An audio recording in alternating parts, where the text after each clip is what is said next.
आपली संस्कृती, आपले संस्कार सदा राहू दे आपल्या सोबत। भारताच्या महान ग्रंथांचे आणि काव्यांचे संपूर्ण संकलन सबस्क्राइब करा तिलक।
श्रीकृष्णाने द्यूत सभेत द्रौपदीच्या धाव्यामुळे आपली लीला दाखवून एका स्त्रीच्या लज्जेचं रक्षण केलं। हे बघून सगळेच स्तब्ध राहिले। दुर्योधन, दुःशासन, कर्ण आणि शकुनी सारख्या पाप्यांना थोड्या काळासाठी आपली मान खाली घालावी लागली, कारण श्रीकृष्णाच्या त्या लीलेनंतर सगळ्यांचा आत्मा जागृत झाला होता। एकानंतर एक सगळेच बोलू लागले। गोष्टीचं गांभीर्य वाढलं तेव्हा धृतराष्ट्राच्या दृष्टीहीन डोळ्यांनीही धोका ओळखला होता आणि त्यांनी पुढाकार घेऊन परिस्थिती सांभाळून घेतली। आज द्यूत सभेत जे काही झालं ते घडायला नको होतं। पांडव त्यांचं जे काही हरले आहेत, राजगादी, संपत्ती, ते मी सगळं त्यांना परत करतो। महाराज धृतराष्ट्रांनी पांडव आणि पांचालीला दास्यत्वातून मुक्त करून त्यांचं राज्यही परत केलं। दुर्योधनाने अशा प्रकारे डाव हातातून निसटताना पाहिला आणि म्हणाला, अशा प्रकारे द्यूत एक पोरखेळ बनून जाईल। द्यूतात कोणी जिंकतं तर कोणी हरतं आणि हरणाऱ्याला काही ना काही हरावंच लागतं। शेवटी एक निर्णय झाला की पांडव 12 वर्षांसाठी वनवासात आणि 1 वर्षासाठी अज्ञातवासात जातील। अशा प्रकारे इंद्रप्रस्थाचे महाराज आणि त्यांचे बंधू रातोरात वनवासी बनून वनाच्या दिशेने 12 वर्षांसाठी निघाले।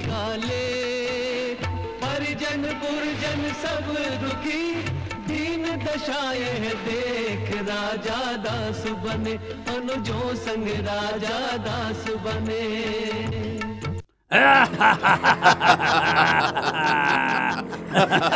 वाह मामाश्री वाह, तुम्ही शेवटी 5ही पांडवांना वनवास करायला लावलातच। त्यांचं सगळं राज्य त्यांच्याकडून हिसकावून घेतलं। वाह हो मामाश्री, पांचाली द्रौपदीला जरी निर्वस्त्र करू शकलो नाही, परंतु पांडवांना तुम्ही निर्वस्त्र केलंतच। मामाश्री, हा सगळा तुमच्या आज्ञाधारी भाषांचा चमत्कार आहे. नक्कीच नक्कीच हा चमत्कारच आहे, ज्यामुळे युद्धाशिवायच इंद्रप्रस्थ आणि हस्तिनापूर माझ्या पायाशी लोळण घेतय. मामाश्री, मला या गोष्टीचा पूर्ण विश्वास आहे की द्यूताच्या आधीच तुम्ही तंत्रमंत्रांनी फासे वशमध्ये करून घेतले होते. तरीच ते फासे तुमच्या इशाऱ्यावर फिरत होते. जरा हळू अंगराज करणं. माहिती नाही का तुम्हाला, भिंतींना सुद्धा कान असतात. जर शकुनी मामांच्या षडयंत्राचा कोणाला पत्ता लागला ना तर अनर्थ होईल, अनर्थ. आता कुठलाही अनर्थ होणार नाही मामाश्री, नाही. आता आपलं कोणीच काही वाकडं करू शकत नाही. आता आपण राजे झालोत, राजे. राजा तर बनला आहेस, परंतु केवळ 13 वर्षांसाठी. त्यानंतर पांडवांना त्यांचा राज दरबार सगळं काही परत करावं लागेल. आम्ही कधीच परत करणार नाही अंगराज करणं. इतकं सगळं कपट पांडवांना केवळ 13 वर्ष वनवासात पाठवायला नाही केलंय. अरे 12 वर्षात तर 5ही पांडव कुठल्या तरी वन्य प्राण्याचं भोजन बनतील, भोजन. जर वाचलेच तर आम्ही त्यांना अज्ञातवासातून शोधून काढू आणि मग ठरल्याप्रमाणे त्यांना 12 वर्षांचा वनवास पुन्हा भोगावा लागेल. वनवास.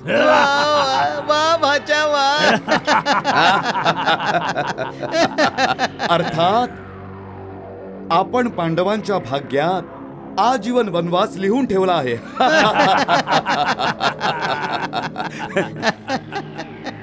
जरा विचार करा, ते पण काय दृश्य असेल की महाबली भीम आपल्या गधेने जंगलातली वृक्ष तोडून चुलीसाठी लाकडं जमवत असेल. आणि अर्जुन आपल्या बाणांनी खाण्यासाठी फळं तोडत असेल.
प्रणाम द्वारकाधीश.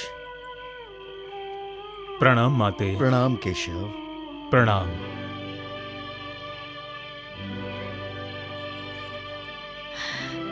प्रणाम द्वारकाधीश.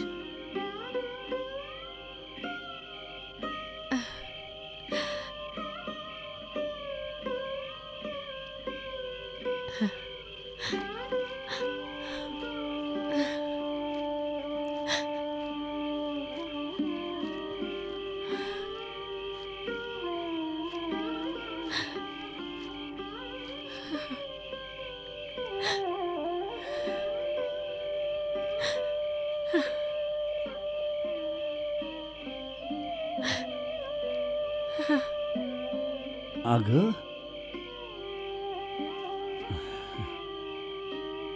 पांचाली, तुझ्या डोळ्यात हे अश्रू चांगले नाही दिसत. तू तर एक शूरवीर नारी आहेस. नाही केशवा, एक स्त्री जिचे आधार दुर्बळ झाले ती अश्रू ढाळण्याशिवाय करू तरी काय शकते. ते तर तुम्ही वेळेवर पोहोचून माझी राज राखली नसती तर न जाणो काय अनर्थ झाला असता. काही झालं नसतं. लक्षात ठेव, जोवर तुझा हा भाऊ जिवंत आहे तुला काहीच होऊ शकत नाही. यावर विश्वास ठेव. अगं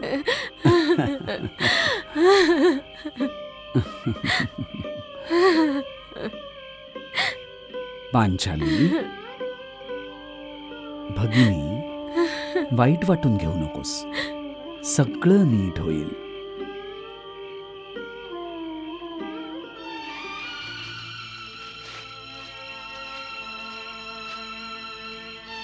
अरे, तुम्ही सगळे असे तोंड पाडून का उभे आहात? ज्यांच्या चेहऱ्यावर सूर्याचं तेज आहे त्या पांडवांच्या चेहऱ्यावर निराशा आणि पराभवाचे हे काळे मेघ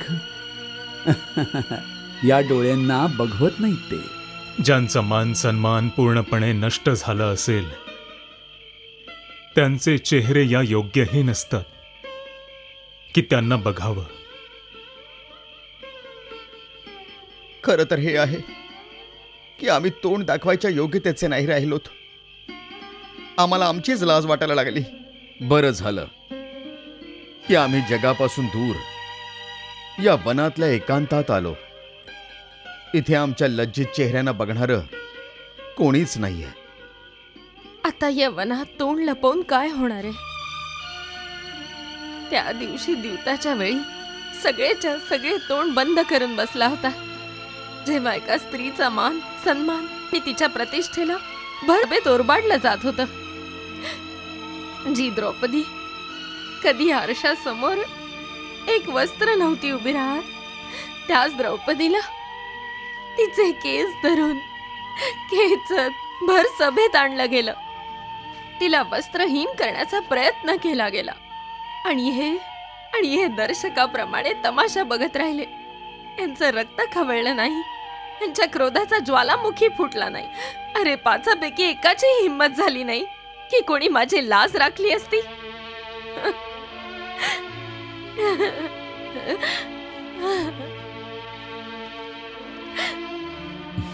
द्रौपदी, मी तुझ्या अपमानाच्या खोल घावातून उठणाऱ्या दुःखाला जाणतो.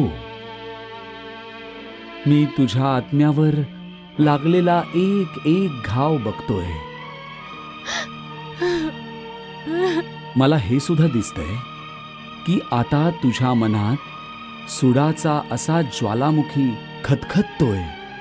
त्याच्या विस्फोटांनी हस्तिनापूरच नाही तर तिन्ही लोकही नष्ट होऊ शकतात. पण हे पांचाली, जरा विचार कर. हे 5 पांडव जे तुझे पती आहेत, त्यांची मान मोठ्यातल्या मोठ्या योद्ध्यासमोर नाही झुकली, पण आज स्वतःला तुझे अपराधी समजून ते मान झुकवून उभे आहेत.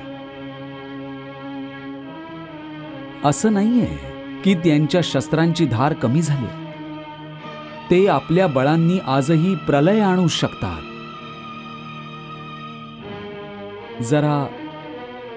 जरा त्यांच्या मनात डोकावून तर पहा. तुझ्यापेक्षाही जास्त अपमानाचे घाव सापडतील, ज्यांच्या केवळ आक्रोशानेच पृथ्वीवर कंपन येऊ शकतील.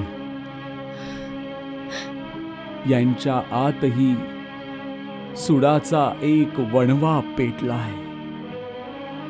हो पांचाली, तरीही हे स्वतःला सावरून उभे आहेत. हिला बोलू द्या वासुदेव, हिला बोलू द्या. आम्हाला अपमानित करू द्या.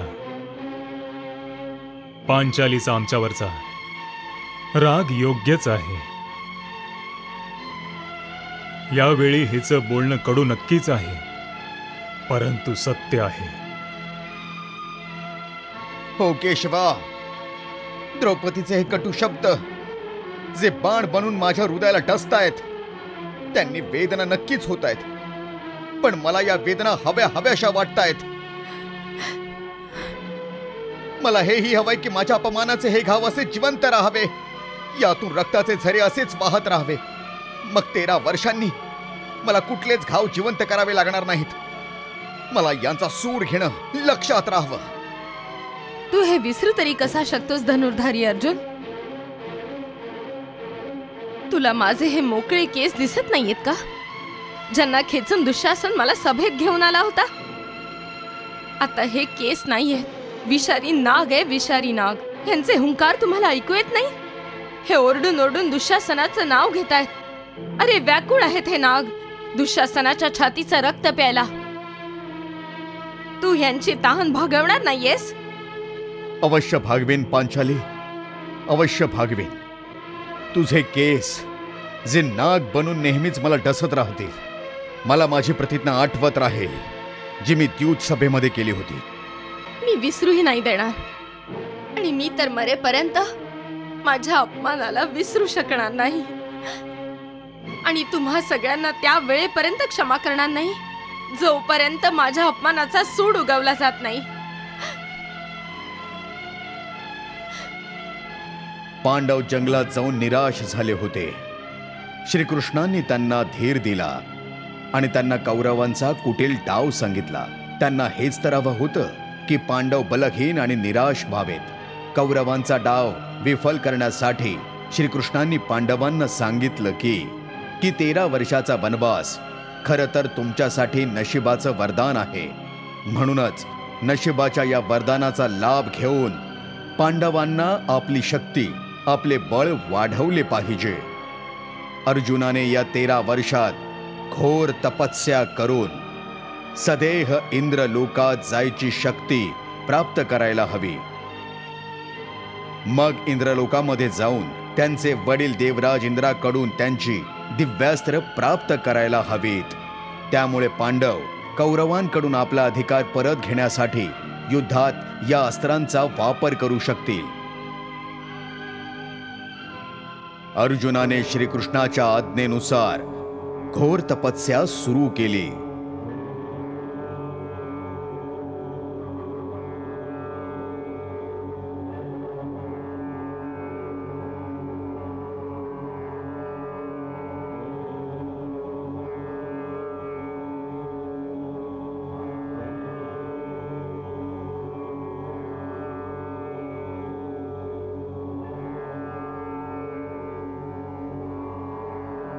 शेवटी जेव्हा अर्जुन इंद्रलोकामध्ये सदेह जाण्यायोग्य झाला, तेव्हा इंद्राने त्याला आणण्यासाठी स्वतःचं विमान पृथ्वीवर पाठवलं.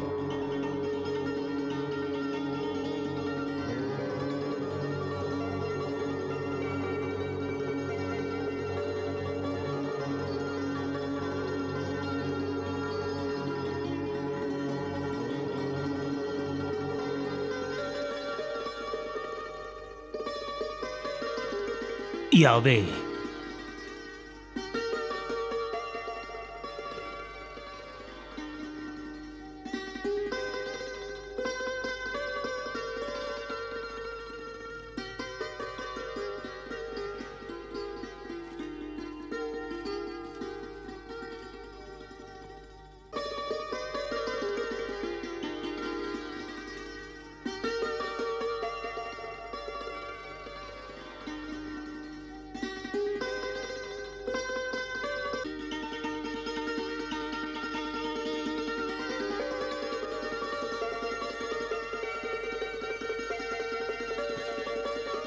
पुत्र अर्जुन, इंद्रलोकात तुझं स्वागत आहे. मी तुला दिव्यास्त्र अवश्य देईन बरं का, जी तुला युद्धात खूप उपयोगी पडतील. मी धन्य झालो पिताश्री. उर्वशी, अर्जुन आपल्या इंद्रलोकात विशेष अतिथी आहे. त्याच्या आदरातिथ्यात आणि सेवे कुठलीच कमी राहता कामा नये. अवश्य यावे.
अर्जुनाच्या पिताश्रींनी देवेंद्रांनी त्यांना विविध दिव्यास्त्र प्रदान केली. दुसरीकडे उर्वशी अर्जुनाला बघून मोहित झाली. अर्जुनाच्या ओढीने व्याकुळ झालेली उर्वशी एके रात्री अर्जुनाच्या कक्षात गेली.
देवी, तुम्ही? हो, मीच उर्वशी. एवढ्या रात्री माझ्या या शन कक्षात? मी माझ्या आतिथ्य धर्माचे पालन करत आहे.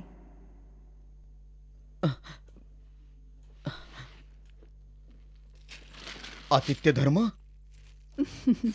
हो पार्थ, तू इंद्रलोकाचा अतिथी आहेस आणि तुझी सेवा करणे हे आमचे परम कर्तव्य आहे. आणि म्हणूनच मी तुझ्या सेवेसाठी हजर झाले. परंतु इतक्या रात्री? ही सुंदर रात्र, जिच्या बाहूंमध्ये चंद्र आपली प्रीत अर्पण करतोय, या चांदण्या, हे सुगंधित धुंद वातावरण, काय वाईट आहे या रात्रीमध्ये? एका मनमोहक अतिथीच्या सेवेसाठी याहून सुंदर वेळ कुठली असू शकते? देवी, हे तुम्हाला काय झालंय? तुम्ही या अशा गोष्टी माझ्याशी का बोलताय? तर मग काय बोलायला हवंय मी? तूच सांग ना. मला काही समजत नाहीये की मी तुम्हाला कसं काय सांगू. खरंच समजत नाहीये? तू इतका भोळा तर नाहीयेस की एका सुंदरीच्या यौवनाची आणि संकेतांची भाषा समजू शकणार नाहीस? सांग ना, माझे हे मोहक नेत्र कटाक्ष तुझ्याशी काहीच बोलत नाहीये? माझ्या बांगड्यांची किणकिण, पैंजणांची रुणझुण तुला काहीच सांगत नाहीये का? या सुंदर रात्रीचे हे सुंदर संकेत तुला खरंच समजत नाहीयेत का?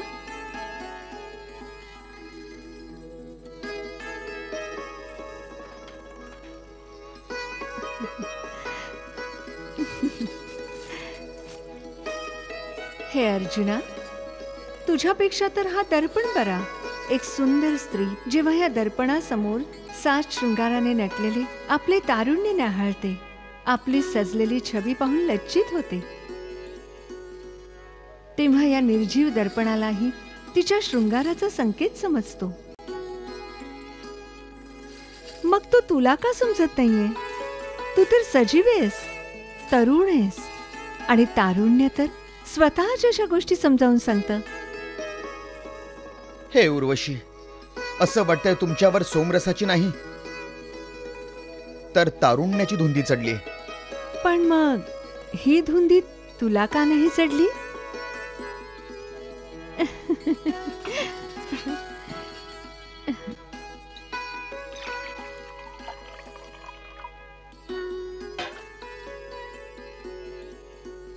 हे घे, हे प्राशन कर. तारुण्याच्या नशेची कमतरता हा सोमरस भरून काढेल. हे तुम्ही काय करत आहात? हा सदाचार नाही, अनाचार आहे. यात कसला अनाचार? मी तर इथे माझ्या अतिथीच्या सेवेमध्ये मला समर्पित करण्यासाठीच आले, आणि हा अतिथीचाही धर्म आहे. की त्याच्यासाठी सेवा, स्नेह आणि आदरभावाने जे काही सादर केले जाईल ते त्याने नाकारू नये, नाहीतर यजमानाचा अपमान होतो. नाही नाही, हा धर्म कसला? हा तर अधर्म आहे, पाप आहे. हे अप्सरे, माझ्यासाठी ती प्रत्येक स्त्री जी माझ्याबरोबर विवाह बंधनात बांधली गेली नसेल ती आदरणीय आहे, देवी आणि माते समान आहे. माता? एक सुंदर स्त्री आणि एक तरुण पुरुष यांच्यात आईचं नातं? तुझं हे बोलणं मला एखाद्या शापासारखं वाटतंय. हे इंद्रनंदना, तू उगाचच माझ्या प्रेमाला पाप आणि पुण्याच्या तराजूत तोलतोयस. पाप आणि पुण्याचा धर्म काटा इंद्रलोकात नाही तर पृथ्वीलोकात लागू होतो. आणि आम्हा इंद्रलोकींच्या अप्सरांना कोणत्याही सीमारेषा नसतात, कोणताच संबंध प्रतिबंधित नसतो. तू आता इंद्रलोकात आहेस तर आता इथल्याच रीती पाळायला हव्यास. तेव्हा संकोच करू नकोस आणि माझ्या प्रेमाचा स्वीकार कर. नाही देवी, मी हे कसं विसरू शकतो की मी पृथ्वी लोकाचा रहिवासी आहे आणि म्हणूनच मी पृथ्वी लोकातल्या नियमांप्रमाणेच माझ्या प्रत्येक संबंधाच्या मर्यादेत राहीन. हाच माझा धर्म आहे. म्हणजे पृथ्वी लोकातला हाच धर्म आहे की पुरुषाने एका कामातुर स्त्रीच्या प्रेम याचनेला निर्दयपणे झिडकारून टाकावं? परंतु देवी, तुमचं माझं नातं हे फक्त स्त्री पुरुषाचं नातं नाहीये, तर धर्म आणि इंद्रलोकाच्या नियमानुसारही तुम्ही माझ्या माते समान आहात. माता? हो, तुम्हाला ठाऊक आहे ना की देवराज इंद्र माझे पिता आहेत आणि तुम्ही त्यांच्या प्रेमिका आहात आणि म्हणूनच तुम्ही माझ्यासाठी माते समान आहात. देवी, माझ्यावर आता दया करा. तुम्ही या कक्षामधून आता प्रस्थान करा. दया? तुझ्यासारख्या निष्ठुर प्राण्यावर दया? मी आजवर कोणाहीकडे अशी प्रेमाची याचना केली नव्हती. मी उर्वशी आहे, उर्वशी. आजवर जगातल्या समस्त पुरुषांनी प्रेमाची भीक मागितली, पण आज प्रथमच एखाद्या तरुण पुरुषाकडे प्रेमाची याचना केली आणि तू माझा तिरस्कार केलास? असा अपमान जगातली कोणतीच स्त्री सहन करू शकत नाही. आणि म्हणूनच मी तुला शाप देते की तुला ज्या तारुण्याचा, ज्या पुरुषार्थाचा माज आहे, माझ्या शापाने त्या पुरुषार्थाचा 1 वर्षासाठी नाश होईल. तू 1 वर्षासाठी नपुंसक होशील आणि स्त्रियांसारखा नाच गाणी करत फिरशील.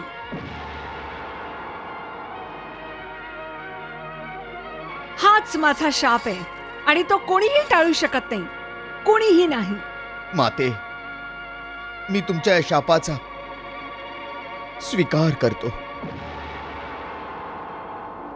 प्रभू, अप्सरा उर्वशीने अर्जुनाला किती भयंकर शाप दिलाय.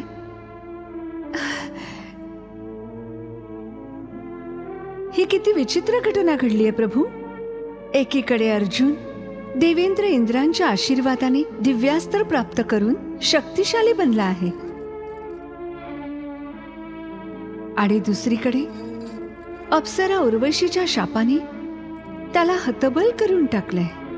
देवी, सत्य आणि धर्माचा मार्ग हा नेहमीच काट्याकुट्यांनी भरलेला असतो. तेव्हा त्यावरून चालणाऱ्या वाटसरूच्या पायाला इजा होणं हे स्वाभाविकच आहे. धर्माचं पालन करणाऱ्यांना इतका कठोर दंड का दिला जावा प्रभू? हो देवी, पण या कठोर शापाच्या आड सत्यवादी पुरुषाचा कुठला ना कुठला लाभ अवश्य लपलेला असतो. शापाने लाभ? हे कसं शक्य आहे प्रभू? देवी, अप्सरा उर्वशीकडून अर्जुनाला दिला गेलेला शापही नशिबाचाच भाग आहे आणि मी यात लपलेल्या वरदानाला स्पष्टपणे बघू शकतोय. वरदान? प्रभू, तुम्ही काय बोलताय? मला तर काहीच कळत नाहीये.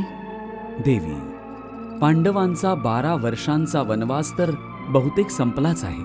त्यानंतर 1 वर्षाचा अज्ञातवास काढणं अजून शिल्लक आहे. बास, या 1 वर्षाच्या अज्ञातवासात उर्वशीचा हा शाप अर्जुनासाठी वरदान ठरेल.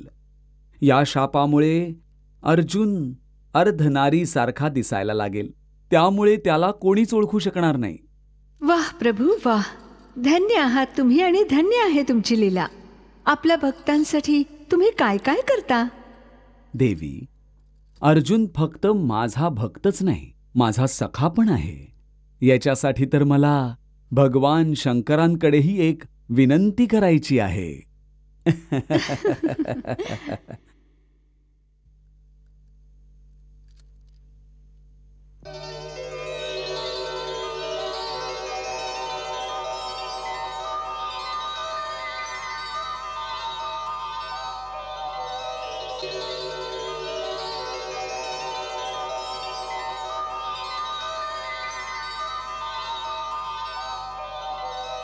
प्रभू आपल्या भक्तांना विनंती नाही करत, आदेश देतात. देवाधिदेव, हीच तुमची महानता आहे की तुम्ही हे विसरूनच जाता की मी तुमचा भक्त आहे आणि तुम्ही माझे शिव. या वादात काय ठेवलंय की कोण कोणाचा भक्त आहे? तुम्ही हे सांगा प्रभू की तुम्ही आमचं स्मरण कशासाठी केलं? हे कैलासपती, माझा मित्र, माझा सखा अर्जुन याने इंद्रलोकात जाऊन आपले पिता देवराज इंद्रांकडून अनेक प्रकारची दिव्यास्त्र प्राप्त केली आहेत. पण ते पुरेसं नाहीये, कारण येणाऱ्या युद्धामध्ये अर्जुनाला भगवान परशुरामांच्या शिष्यांची द्रोण, कर्ण किंवा भीष्मांसारख्यांशी लढावं लागणार आहे. हे महादेव, तुम्हाला तर माहीतच आहे की भविष्यात कौरव आणि पांडवांमध्ये जे महायुद्ध होणार आहे, त्या विनाशकारी महायुद्धासाठी अर्जुनाकडे दिव्यास्त्रांचं भांडार असणं खूप आवश्यक आहे.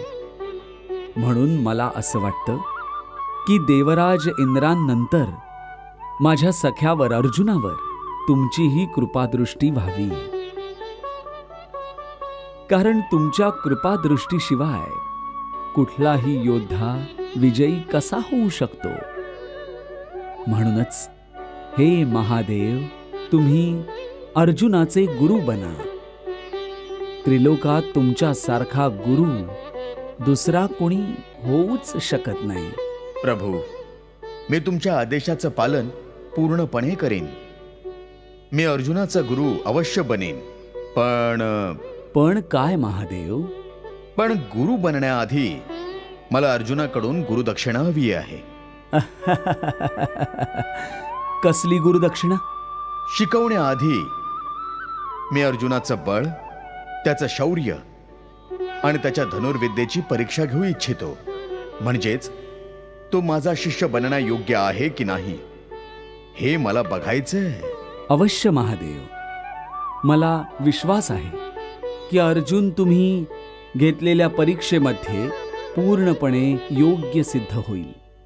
माझ्या सांगण्याप्रमाणे अर्जुन तुमचा शिष्य बनण्यासाठी तुमची प्रतीक्षा करतोय.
थांब तिथेच.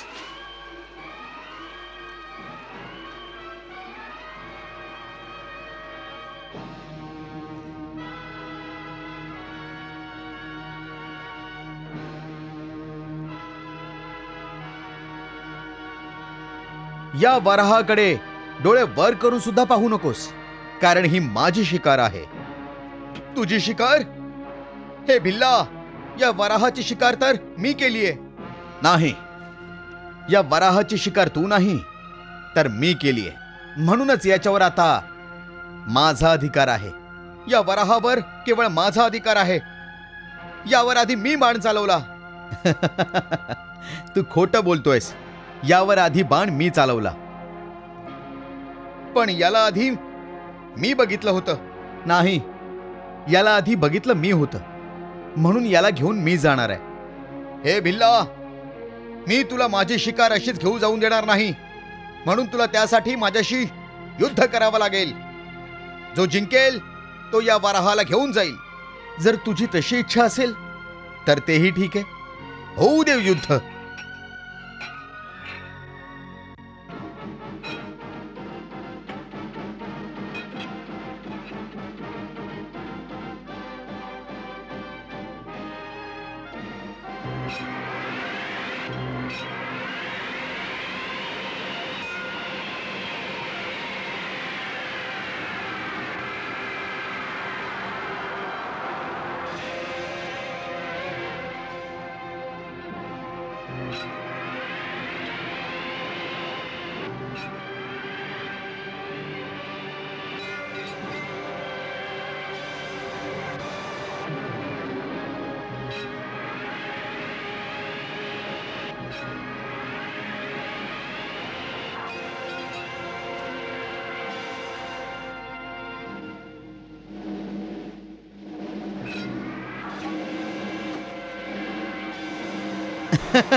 हे भिल्ला, सांभाळ स्वतःला.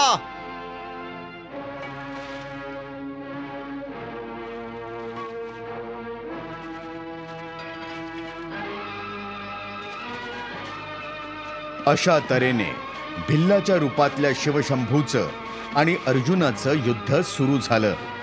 अर्जुनाने हर तऱ्हेने प्रयत्न करून भिल्लाला नमवायचा प्रयत्न केला, तरीही त्याची एकही मात्रा चालली नाही. शंकराने त्याला शेवटी निशस्त्र केलं, तरीही अर्जुन थांबला नाही. त्यांनी द्वंद्व युद्ध सुरू केलं. त्यातही शिवशंकरांपुढे अर्जुनाचा निभाव लागू शकला नाही. काही वेळातच भिल्लाने त्याला तिथेही मात दिली.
अजूनही तुला माझ्याशी युद्ध करायचंय का?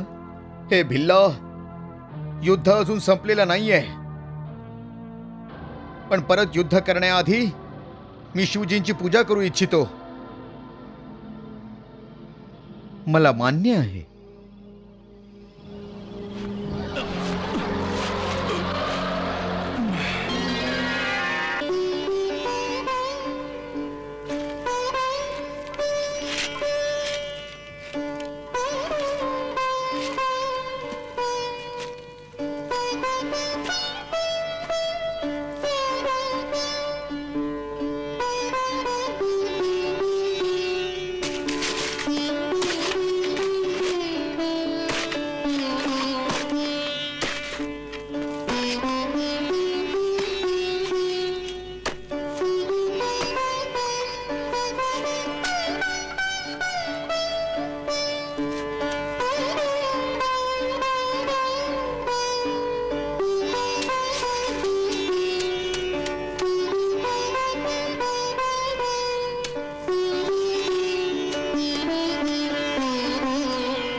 हे देवाधिदेव महादेव, हे पार्वतीपती, मी तुम्हाला शरण आलेलो आहे.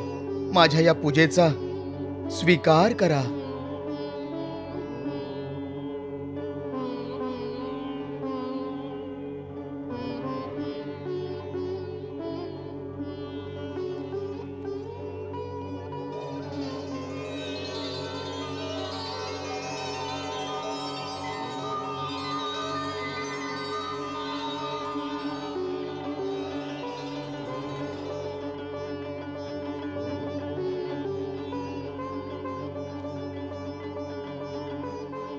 हे निळकंठा, हे त्रिपुरारी, मला या भिल्लाला युद्धात हरवण्याची शक्ती प्रदान करा तुम्ही.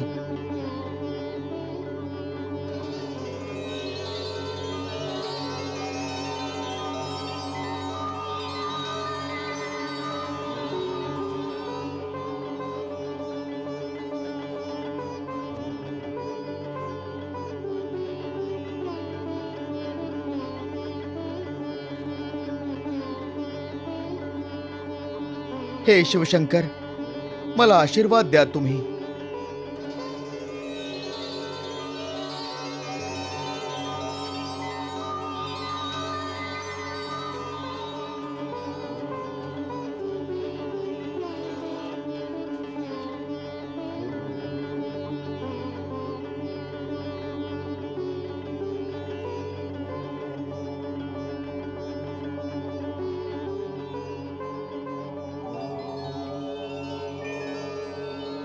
हे पार्थ,